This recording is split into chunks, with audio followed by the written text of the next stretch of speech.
Alright guys, so this blue screen kept popping up every single time I turned on my PC. You know the one, automatic repair, and automatic repair couldn't repair your PC.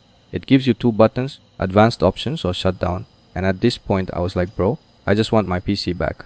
Now here's the thing, yes, you can try recovery options, but those usually work better on laptops because they often have a built-in recovery drive. For a desktop PC, this error mostly happens because the BIOS boot settings are wrong. Basically, Windows is installed on one drive, but the PC is trying to boot from some other drive.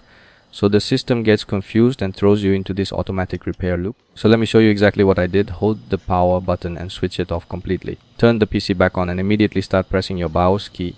For me, the key is delete, but for you it might be F2, F10, F1. Depends on the motherboard. Just spam until BIOS opens.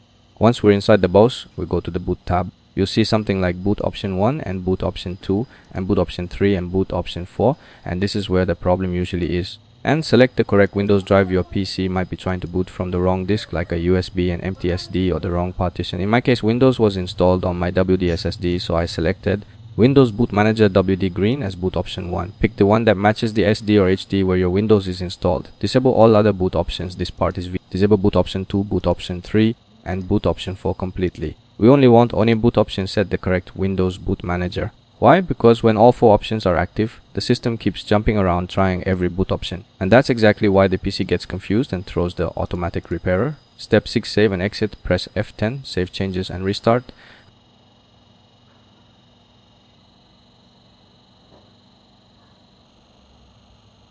And my PC booted normally again. No repair loop, no diagnosing PC, no blue screen. So yeah, if your PC is stuck in the automatic repair loop and you know your Windows files aren't corrupted most of the time, it's just a BIOS boot priority mistake. Try this method and let me know in the comments if your PC boots again.